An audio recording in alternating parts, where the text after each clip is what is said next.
All right, let's dive into the secret world that powers pretty much everything you do on a computer or a phone. We're going to peel back the curtain and look at the invisible logic that makes every click, every swipe, every command actually work. We're basically going to build a computer's thinking process from the ground up, one simple idea at a time. I mean, think about it for a second. How does a simple app on your phone make literally thousands of decisions every single second? It seems impossibly complex, right? But here's the secret. It's not some huge unknowable mystery. It all comes down to just a handful of simple but really powerful tools for making choices and repeating tasks. And by the time we're done here, you'll see exactly how they all work. So, first things first, before a program can make any kind of decision, it needs a language to think in. And that language is built on something called expressions. This is the absolute bedrock of how software understands and works with information. An expression is really just a statement that boils down to a single answer. You can think of it like a formula from math class, you know? Length times width is an expression because it gives you one single value for the area. In programming, it's the same deal. An expression combines data to produce one clear result. This is how we start asking the computer some basic questions. Our first set of tools are the arithmetic operators. You definitely already know these. Plus, minus, multiply, divide. They let the program do all the math. And yep, just like back in school, there's an order of operations. The computer's always going to do multiplication and division before it does any addition and subtraction. Okay, now things get a little more interesting. We can start combining ideas with logical operators. These let us ask more complex questions. For example, AND means that every condition has to be true. But OR is a lot more flexible. It just needs one of the conditions to be true. And then there's NOT, which just flips the value. It turns true into false and false into true. Simple as that. And finally, we have relational operators. Now, these are the real workhorses of comparison in code. Is this value equal to that one? Is it bigger? Is it not equal? A program is constantly using these to compare things, and the answer it gets back is always a simple, clean, logical value. It's either true or it's false. No middle ground. So we have our language of true and false.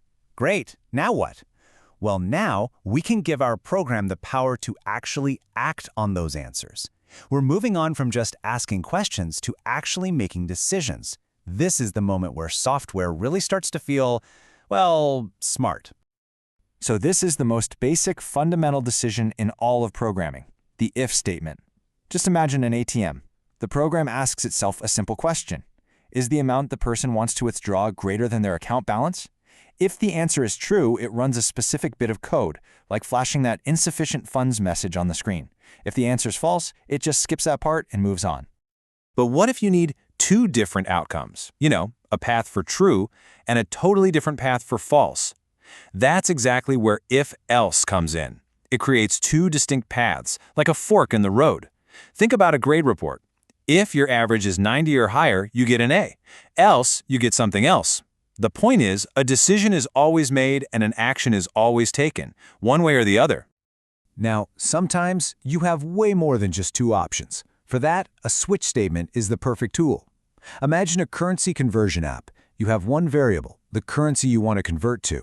The switch statement takes that single variable and checks it against the list of possibilities. Is it dollars? Okay, run the dollar conversion code. Is it euros? Run the euro code. It's just a really clean, organized way to handle multiple, distinct choices that all depend on a single input. Okay, so we've taught our program how to decide. That's huge. Now we're going to teach it how to repeat, how to do things over and over and over again without ever getting tired. This is done with loops, and they are the absolute foundation of automation in software. This one idea is what lets you scroll through an endless social media feed or process a million pieces of data in seconds. The while loop is a key tool for repetition. It basically says, as long as this particular thing is true, just keep on doing this. You could imagine it like, while there are still songs left in the playlist, play the next one.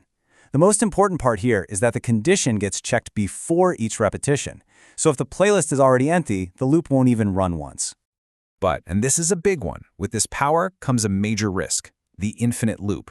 See, if the condition for the loop to continue never, ever becomes false, the program just gets stuck. It repeats the same instructions forever, and the whole thing freezes up. That's why it is absolutely crucial that something inside the loop eventually changes that condition to make it stop. This brings us to a subtle but really important difference in how loops can work. There's another type, a do-while loop, and what it does is it runs the code first, and then it checks the condition. And what that does is guarantee that the code will run at least one time, no matter what. So what happens when you know exactly how many times you need to repeat something? Well, for that, the for loop is the perfect tool. It's designed specifically to run a set number of times. Think of things like download the first 10 photos in this album, or send this notification to these 50 friends. It's a much more controlled and predictable way to handle repetition. And there you have it. We've just put together the fundamental toolbox for building any kind of software logic. It's not magic, not really. It's just a set of simple, incredibly powerful tools for making decisions and repeating tasks.